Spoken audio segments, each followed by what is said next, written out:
행복기도원에 너무 오랜만에 들어왔더니 우리 신봉수 목사님 아주 귀여운 꼬마처럼 너무나 멋진 주제가를 불러주셔서 감사히 제가 더 은혜를 많이 받았습니다. 감사합니다. 유창훈 목사님 행복기도원에 저를 안 불러주셔서 제가 이제 영원히 잘린 줄 알았어요. 그런데 우리 황쌤 성기사님 다시 연락 주셔서 제가 참 반가웠고, 우리 유창훈 목사님 매일 아침마다 문안 인사 서로 하는 거 정말 하나님께 감사하고 있습니다. 건강한 모습 뵈니까 더 감사합니다. 오늘 제가 성경이 지금 끝까지 읽어지질 않았어요. 48절까지 읽어야 되는데 진짜 중요한 부분을 이렇게 잘라서 읽어지지가 않았는데 46, 47, 48절을 제가 읽도록 하겠습니다. 여러분들 같이 마음속으로 읽어주시면 감사하겠습니다. 예수께서 이르시되 내게 손을 댄 자가 있도다. 이는 내게서 능력이 나간 줄 알미로다 하신대. 여자가 스스로 숨기지 못할 줄 알고 밀며 떨며 나와 엎드려 그 손댄 이유와 곧 나은 것을 모든 사람 앞에서 말하니 예수께서 이르시되 딸아 내 믿음이 너를 구원하였으니 평안히 가라 하시더라. 아멘. 여기까지입니다. 오늘 제목은 내 믿음이 너를 구원하였으니, 이제 내 그러면 우리나라는 나도 내고 너도 내고 그렇잖아요. 여기서 내 믿음이라는 것은 네 믿음을 말하는 거예요. 네 믿음이 너를 구원하였으니 평안히 가라 하시더라. 그래서 오늘 우리는 각자 우리에게 있는 믿음이 여러분 자신을 또 저를 구원하는 역사가 있기를 주님의 이름으로 축복합니다. 아멘. 네, 제가 지난날을 잠깐 간증을 하겠어요. 뭐냐면 제가 뒤늦게 남편을 만나서 결혼을 했는데 너무 이상한 소리를 들은 거예요. 뭐냐면 결혼한 지 2달 만에 남편이 백혈병 환자였고 2년밖에 못 산다는 소식을 제가 그때서야 제가 들었습니다. 그래서 여의도 성모병원에서 이 사람은 앞으로 2년밖에 못 산다고 우리나라에서 백혈병의 아주 권위자인 우 박사님께서 이제 2년밖에 못 산다고 사형 선고를 내렸다는데 그분은 저한테 그런 얘기를 한 적이 없어가지고 저는 몰랐어요. 근데 저는 그때 굉장히 제 자신은 나름대로 성령이 충만하고 믿음이 충만하고 그럴 때였어요. 이제 막 초창기 시대였기 때문에. 근데 제가 그렇게 말 들었다고 해서 뭐 사람이 달라 보이는 것도 아니고 그 다음에 이제 와서 나를 속였다 그렇게 뭐 할 수 있는 것도 아니고 죄가 있다면 제가 그런 얘기를 못 들었다는 거죠. 네, 그날 그 얘기를 들은 날부터 제가 이렇게 무슨 약을 먹은 거는 알았는데 무슨 약을 먹는지도 몰랐고 물어본 적도 없고, 예. 그런데 제가 그날 밤부터 하나님께 기도했어요. 하나님 이랬다는데 저는 항상 기도 제목이 그 당시에는 그거였습니다. 제가 전도사 때인데 하나님 전도사를 만나서 결혼했으면은 잘 돼야지, 사업이 잘 돼야지. 그래서 만약에 제가 저를 만났는데도 사업이 안 된다 그러면은 사람들이 생각할 때 아이 전도사를 만났어도 별 볼 일 없네, 기도원 원장이라면서 별 볼 일 없네 또 이럴 거 아니에요. 그러니까 잘 되게 해주세요. 근데 정말 너무 잘 되는 거예요. 예, 그 다음에 잘 되는 건 좋은데 이제 또 2년밖에 못 산다고 하니까 하나님, 제가 이 양 만났으니까 저를 만나서 병을 고쳤다고 그런 소리를 제가 듣고 싶어서가 아니라 그런 소리가 들려지도록 해주세요 라고 이제 기도를 하고 제가 이제 잠자는 남편의 팔을 이렇게 붙잡았어요. 팔을 붙잡고 그분은 잠을 자고 저는 가만히 손을 붙잡고 제 마음속으로 가만히 기도했어요. 계속 마음속으로만 손을 붙잡고 기도했는데 나중에 한 사실은 그분은 제가 자기를 위해서 기도하는 걸 알고 있었더라고요. 근데 잠자는 척 한 거예요. 그런데 이 3일을 제가 기도했는데 너무 놀라운 건 저는 항상 이 부분에 성경 오늘 읽은 본문에서 내게서 능력이 나간 걸 내가 알았다라는 예수님의 말씀이 참 궁금했어요. 물론 예수님은 못하실 것이 없는 분이라는 건 알고 있었지만 그 능력이 나갈 때 느낌이 어땠을까? 어떨까? 어떻게 능력이 나간 걸 알고 계실까? 막 이런 되게 궁금함이 있었어요. 제가 이제 그 손을 이렇게 붙잡고 기도하는데 갑자기 제가 깜짝 놀란 일이 생긴 거예요. 뭐냐면 제가 이 붙잡았던 손을 탁 떨어뜨려 버릴 정도의 강력한 뭐가 있었어요. 그게 뭐냐면 제 이 팔을 통해서 이 손목을 통해서 갑자기 뭐가 쑥 빠져나가는 거예요. 근데 그 빠져나갈 때 제가 저도 모르게 손이 땅바닥으로 이렇게 바닥으로 툭 떨어지는 거예요. 어떻게 힘을 쓸 수가 없어요. 그래서 제가 나가는 걸 느끼고 그냥 잤어요. 그 다음날 또 제가 손을 잡았는데 또 그런 일이 벌어진 거예요. 3일째 제가 그런 일이 벌어지고 그때 제가 깨달음이 왔어요. 똑같은 일이 자꾸 생기는 거예요. 그래서 이게 뭐였지? 이게 뭐지? 라고 했는데 3일째에 또 똑같이 손이 뭔가가 제 안에서 쑥 빠져나가면서 제 손이 딱 떨어지는 걸 3일째 느끼고 제가 오늘 이 본문을 그때야 제가 깨달았습니다. 아, 주님의 능력이 나가는 어떤 것이 나가는 것을 제가 느꼈잖아요. 그런 걸 느껴본 건 처음이고 제가 남을 기도해 주려고 손 올렸다가 손이 자기 뜻 모르게 이렇게 툭 힘없이 떨어지는 걸 처음으로 3번을 3일째 경험을 하고 제가 아 주님의 능력이 나갔을 때에 이런 거였나 보다 라고 제가 이제 생각을 하고 제가 아무 소리 안 했어요. 그런데 얼마 안 있다가 남편이 뒤에서 다른 차가 남편 차를 이렇게 박아가지고 사고가 났는데 남편이 병원에 하루를 입원하게 됐어요. 그때 피를 흘렸는데 원래 제가 그때 알았어요. 백혈병 환자는 피가 이렇게 지혈이 안 된다는 걸 제가 그때 알았습니다. 근데 병원에서 저는 병원에 안 갔어요. 저는 기도원에서 이제 일하고 있었는데 그런 연락이 왔어요. 그래서 백혈병 환자는 지혈이 안 돼야 되는데 이 병원에서 차트의 어떤 상황을 보니까 아 이분은 백혈병 환자고 지혈이 안 돼야 되는데 피가 났었는데 갑자기 피가 그쳤다는 거예요. 그래서 이거 이상하다. 빨리 여의도 손모병원으로 옮겨라 해가지고 여의도 손모병원으로 갔어요. 근데 갔는데 이 피가 난 사건은 하나님께서 피가 지혈될 수 있는 몸이 되었다라는 것을 알게 하시려고 피가 났던 것이고 그 여의도 성모병원에서 이 사람은 백혈병이 깨끗하게 완치됐다라고 판정이 났습니다. 네, 그래서 사람들이 이제 그 백혈병 환자 같은 환우들이 도대체 어떻게 나았느냐라고 말했더니 남편은 보신탕 먹고 나았다고 그렇게 얘기를 했다고 해요. 보신탕도 먹지도 못하는 사람인데 제가 보신탕을 먹고 나왔던 뭐를 먹고 나왔던 제가 이제 곰곰이 생각을 해보니까 예수님은 내게서 능력이 나갔다라고 말씀하시고 그 다음 얘기는 저 여자 너에게서 너의 믿음 때문에 네가 구원받았다라는 그런 얘기를 하시잖아요.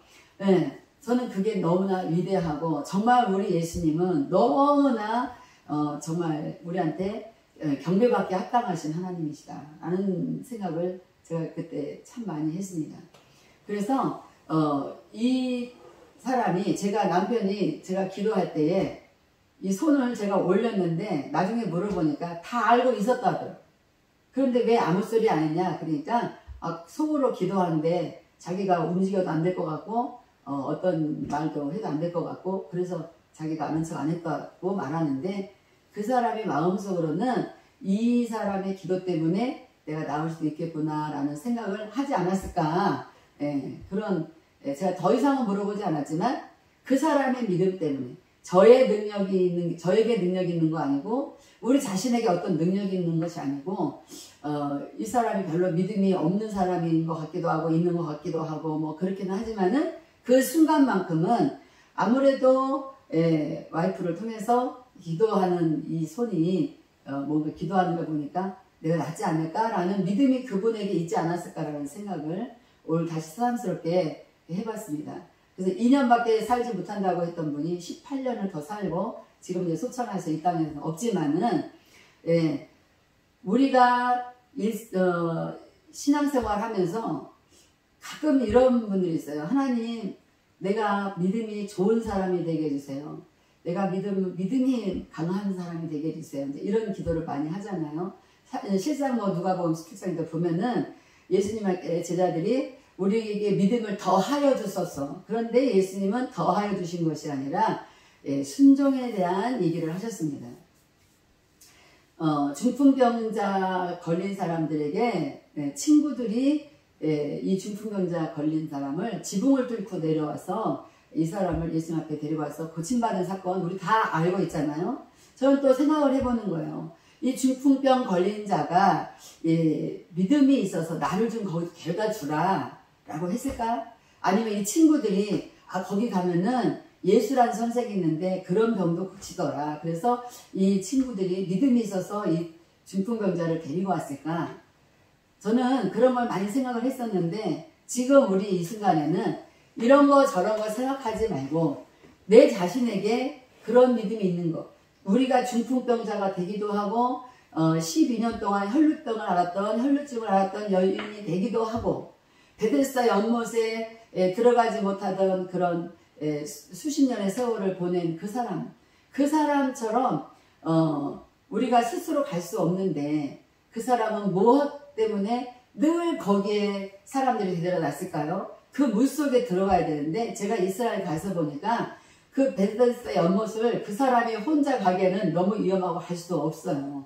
그런데 많은 사람들이 어떤 사람들이 그 사람을 거기다가 늘 갖다 놓고 물에다가는 넣지를 않았잖아요. 물에 먼저 들어간 사람이 낫는 건데 저는 우리 자신 안에 그 사람 이 베데스다 연못에서 들어가지 못하는 그 환자가 내 자신이라고 생각한다면 우리는 얼마나 마음이 안타까웠을까.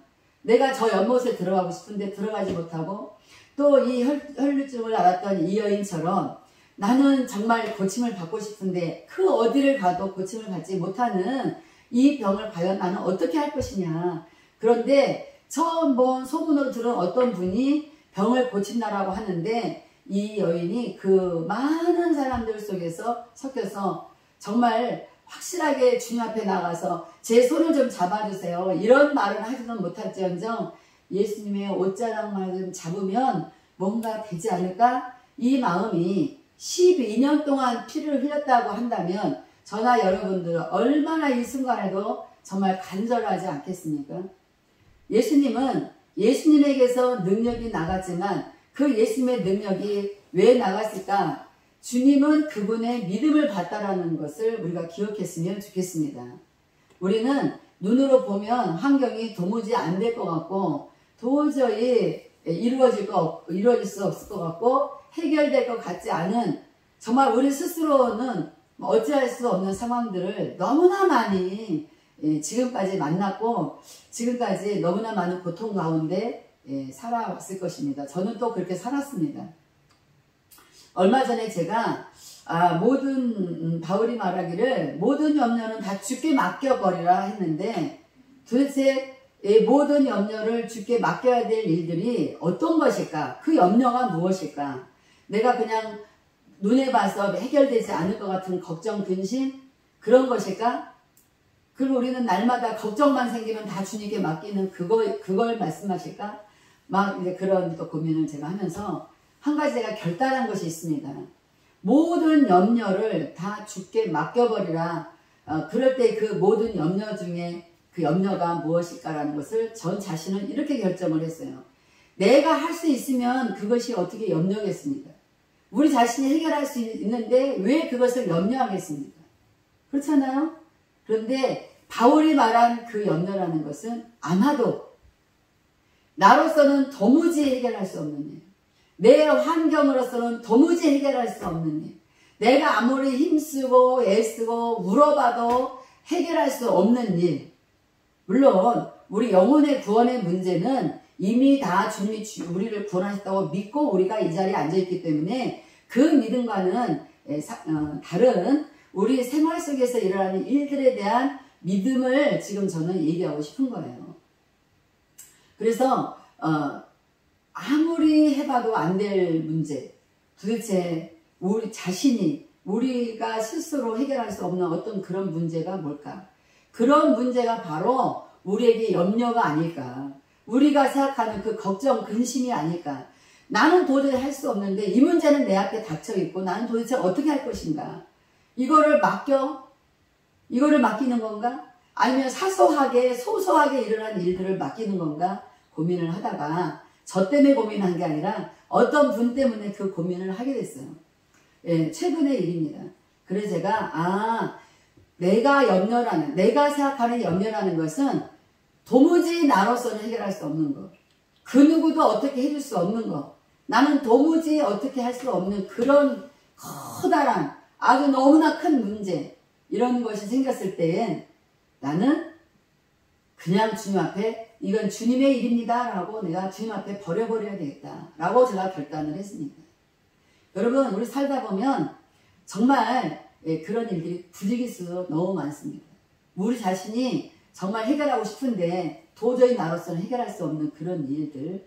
그런데 그냥 우리는 막연하게 어떤 믿음이 있어요. 주님이 하시면 되지 않을까? 주님이 해주시면 되는데 라는 그 믿음 하나만 작게나마라도 있다고 한다면 여러분, 이제부터는 걱정하지 말고, 저는 이제 그때부터 제 자신 스스로가 어떤 그런 염려가 생기면 아우 머리 아파, 나는 도저히 안 돼, 그냥 나는 맡겨버려, 주님 모르겠어요, 그렇게 하고 제가 정말 맡겨버리고 아무 근심 없는 사람처럼 저는 다른 생각을 하고 살았습니다.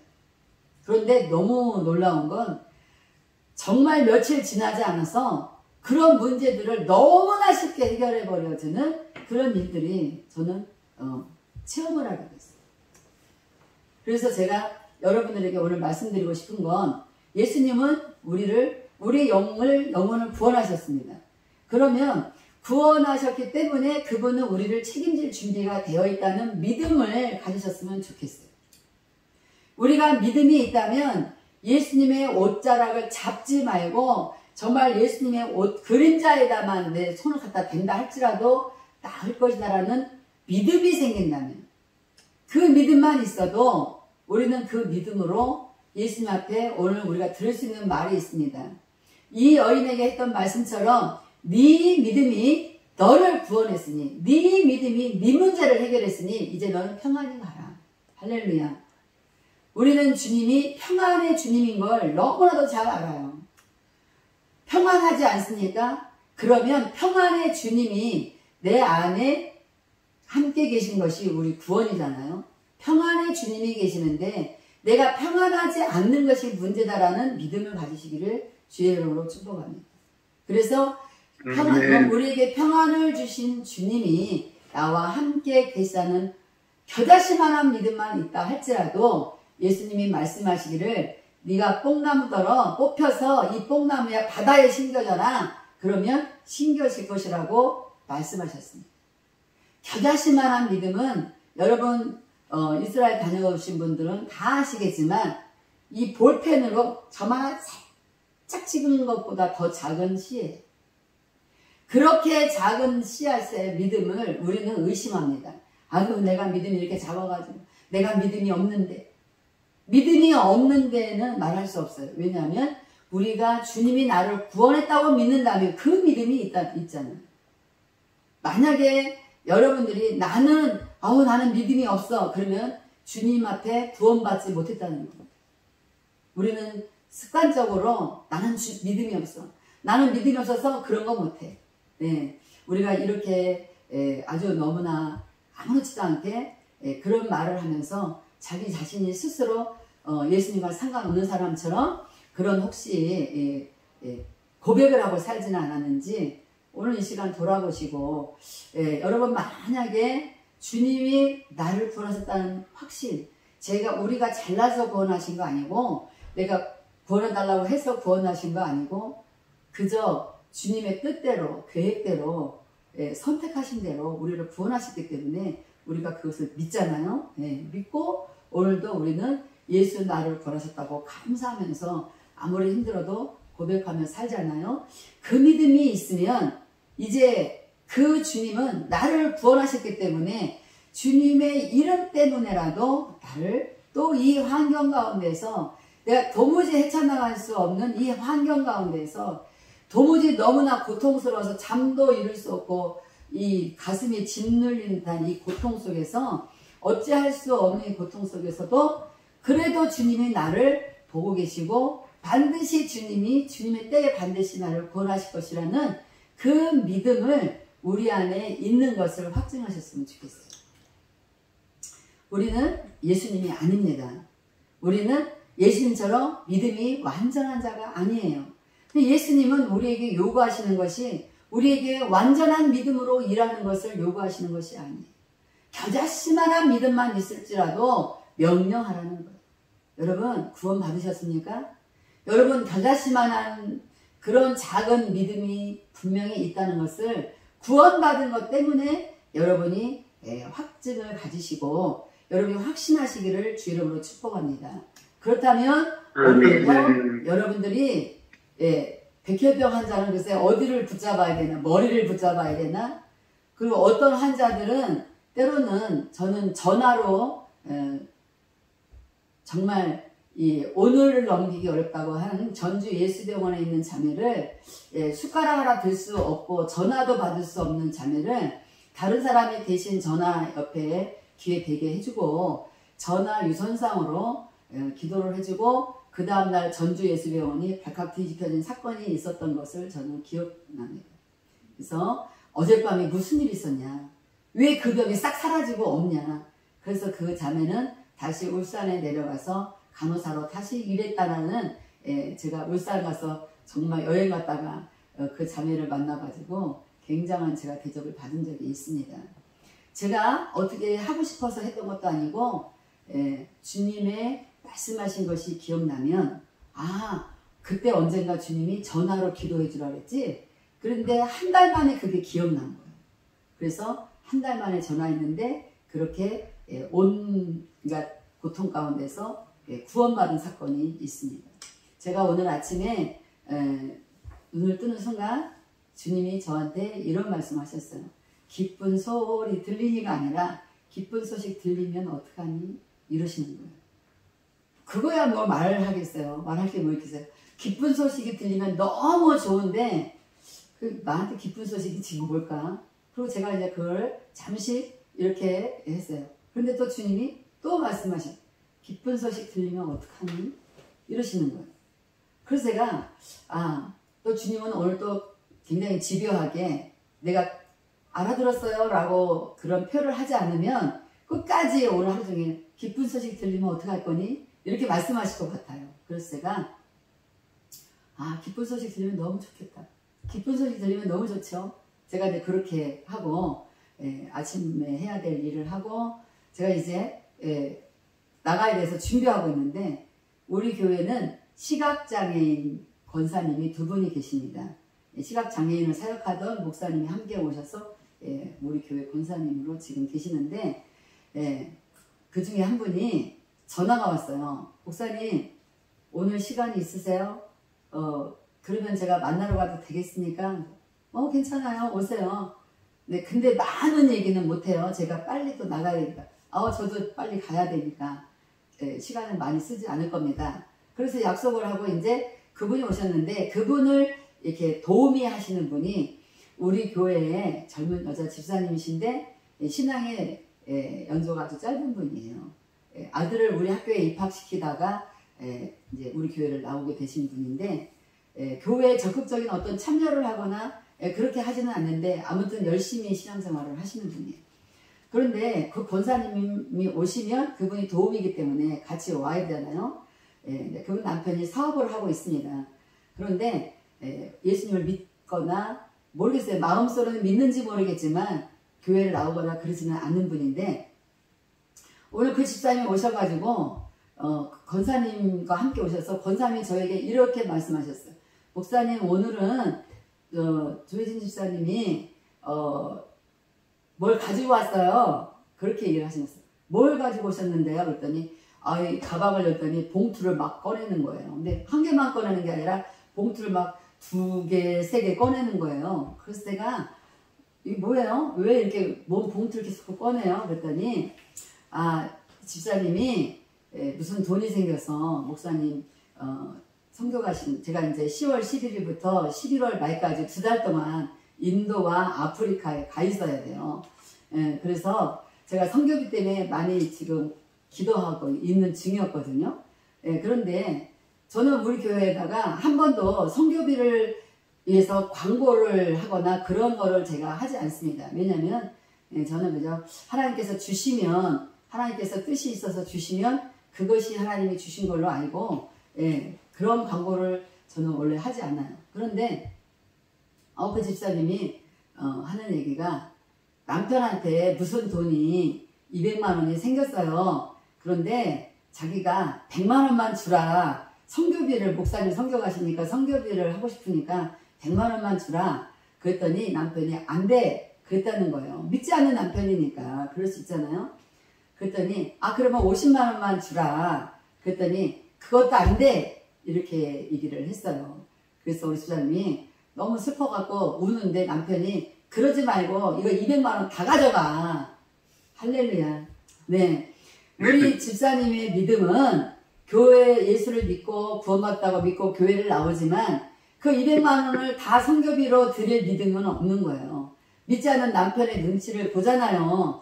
그러니까 그 눈치를 보느라고 100만 원만 줘봐. 안 돼. 그러면 50만 원만 줘봐. 안 돼. 그러니까 너무 슬퍼서 눈물을 뚝뚝 흘리고 있는데 남편이 그러지 말고 200만 원을 다 가져가. 그랬더니 200만 원 다 가져가고 다 목사님 드리고 목사님한테 꼭 기도를 받고 와. 그래서 목사님이 뭐라고 기도했는지 나도 알려줘 라고 했다고 해서, 예, 자기 딸 이름, 아들 이름, 남편 이름 해가지고 그렇게 봉투를 3개 만들어서, 예, 선교비를 가져왔어요. 제가 순간 기쁜 소식 들리면 어떡하니? 이게 이건가 보다 생각하고 제가 하나님께 감사드리고, 예, 기도를 해드렸습니다. 근데 제가 이제 기도하고 난 이후에 제가 오늘 이 설교를 해야 되잖아요. 네 믿음이 너를 구원하였으니 평안히 가라. 오늘 이 설교를 해야 되는데 제가 이제 송명관이에요. 우리 남편이, 믿지 않는 남편이 송명관 씨인데 혹시 여러분들 믿음 좋으시니까 기도하시다가 생각나시거든 그분의 영혼을 구원을 위해서 기도하시기 바랍니다. 예, 제가 가만히 생각을 해봤어요. 이것이 무엇이? 도대체 하나님은 기쁜 소식 들리면 어떡하니? 그렇게 말씀하셨는데 세상에 제가 깜짝 놀란 게 믿지 않는 남편이 매일 10만 원만 가져가. 매일 50만 원인데 알겠어. 막 이렇게 했다면 제가 이해를 하겠는데 그러지 말고 이거 다 가져가 했다는 그게 제가 굉장한 마음에 쇼킹한 소식이었어요. 그래서 도대체 이게 뭐지? 왜 송명환 씨가 왜 그렇게 했지? 하나님 이게 뭐예요? 이게 뭐예요? 그러는데 갑자기 제 마음에 이런 울림이 있었어요. 그 남편이 송명관 씨가 자기 자신은 잘 못 느끼는 것 같지만 그 사람 속에 있는 영이 나를 제발 좀 구원받도록 해줘. 나를 제발 좀 구원받도록 도와주세요. 이런 울림이 저한테 오는 거예요. 그분 자신이 어쩌면 자기도 모르게 나도 정말 구원받고 싶다. 그분이 어렸을 때는 교회를 다녔었대요. 근데 교회에서 무슨 헌금이 없어졌는데 이분이 장난이 심해가지고 어릴 때부터 두 형제가 장난이 심해서 목사님한테 지목을 받고 니네가 훔쳐갔지? 라고 해서 경찰서에 간 적이 있는데 경찰에서 이것을 찾고 보니까 이분들이 아니고 목사님의 아들이었다라는 얘기에 이분이 그때 너무 실망을 해서 어릴 때 교회를 그만 다니고 말았다라는 참 가슴 아픈 사연을 제가 그분한테 들었던 적이 있었거든요. 그런데 아마 그때 교회 나갈 때 어쩌면 이분이 구원받았을 수도 있겠다. 그런데 이분이 지금 교회를 나가지 않는 그런 육체의 자기의 어떤 생각 때문에 그 상처 때문에 이렇게 하는데 그래도 한편 그분의 마음속에서는 자기가 구원받기를 자기가 자기도 좀 교회를 나갈 수 있기를 그런 용기를 낼 수 있기를 바라지 않을까라는 그런 마음의 울림이 저한테 있었어요. 여러분 여러분들이 어떤 문제를 가지고 주님 앞에 늘 기도하는 문제가 무엇입니까? 그 문제가 왜 나한테 왔는지 여러분 그 울림이 있기를 주의 이름으로 축복합니다.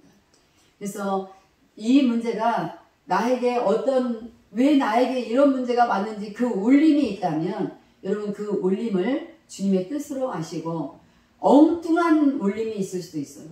이분에 대한 예를 들어서 영혼 구원에 대한 울림이 있었는데 이분의 영혼 구원을 위하여 우리가 기도할 때에 이분이 어떤 문제를 해결받아 주면 그것 때문에 이분이 영혼 구원을 받을 수 있거나 교회에 나올 수 있다라는 저는 그 생각을 반드시 가지고 있습니다. 우리는 이 문제는 여기에서 해결해야 된다고 생각하는 것들이 너무나도 많이 있습니다. 이 문제는 이 문제에서가 해결이 아니라 이 문제를 해결하는데 너무나도 엉뚱한 데서 하나님이 문제를 해결할 수 있도록 응답을 주셔서 이거하고 그 문제하고 아무 상관도 없는데 왜 주님이 그렇게 엉뚱한 문제에 포커스를 맞추시지? 라고 생각하면서 이게 제 체험이에요.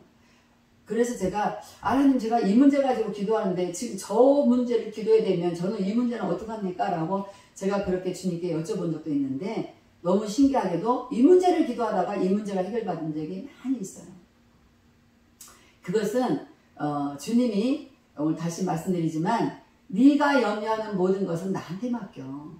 그러니까 저는 이 문제를 기도했었는데 갑자기 저 엉뚱한 문제를 위해서 기도하게 하시면서 이것도 내 문제도 아니고 다른 사람의 문제인데 이걸 기도하게 하시면서 내 문제는 너무 자연스럽게 어느 날 눈 떠보니까 해결됐다라는 사실을 많이 체험했습니다.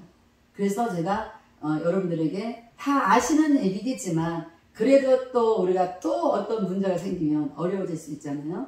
예. 그래서 우리는 그 문제에서 이 여자는 병원을 다녔었던 여자고 그 다음에 이 여자는 도저히 고칠 수 없어서 이제 어떤 얘기를 들어와도 이 병을 언제 고치나 못 고치면 나는 이제 죽는 거지 라고 지금 자기 집에 들어 누워서 끙끙 앓아야 되는데 엉뚱한 문제가 지나가는 어떤 선생이 있는데 이 마을에 지나가는데 병을 고치는 것을 사람들이 봤대 라는 소문을 들었다는 거예요. 그러면 이 여자는 지금 그 선생을 만나러 가고요 시겠지만 지금까지 자기 문제를 해결하지 못한 지치고 고통스러운 이 상처 가운데 이제 일어날 힘도 없고 용기도 없을 텐데 엉뚱한 문제 앞으로 이 여자는 다가간 거예요. 그 문제 앞으로 다가가서 어떻게 저 사람의 옷자락만 만져도 내 병이 나을까라는 생각을 누가 감히 그렇게 하겠습니까? 여러분 어떤 문제를 가지고 기도할 때에 그렇게 무언가 특별한 울림이 있거든 그 울림에 대해서 여러분이 집중하시고 기도하시고 여러분이 그 울림에 대해서 행하시면 이 문제는 우리가 맡겨버리게 돼요. 내가 맡기려고 하지 않아도 기억나지 않아서 제가 저쪽에 빠져있는 사이에 이 문제가 해결되는 그런 복이 그런 구원의 역사가 우리 환경 가운데 그래서 이 혈류증을 앓았던 여인은 자기 믿음 때문에 자기가 이 병에서 노임을 받고 그 다음에 어떤 마음이 생겼겠어요? 주님이 평안하라고 하지 않아도 이 여자는 평안할 수밖에 없는 그런 환경에 살게 될 것입니다.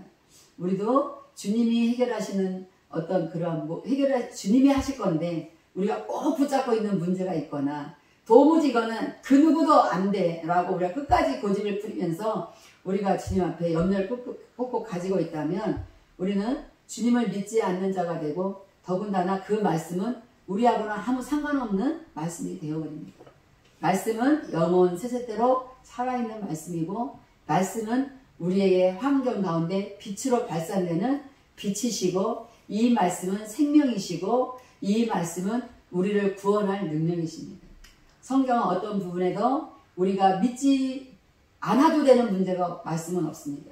말씀은 정말 우리가 굳게 붙잡고 믿어야만 되는 그런 우리의 모든 환경에서 우리의 영혼을 구원하실 주님을 찬양하면서 오늘 말씀을 저는 여기서 마치도록 하고 오늘부터 말씀이 여러분의 모든 환경을 여러분 다 빛으로 발산하실 수 있기를 주 이름으로 축복합니다. 기도하겠습니다.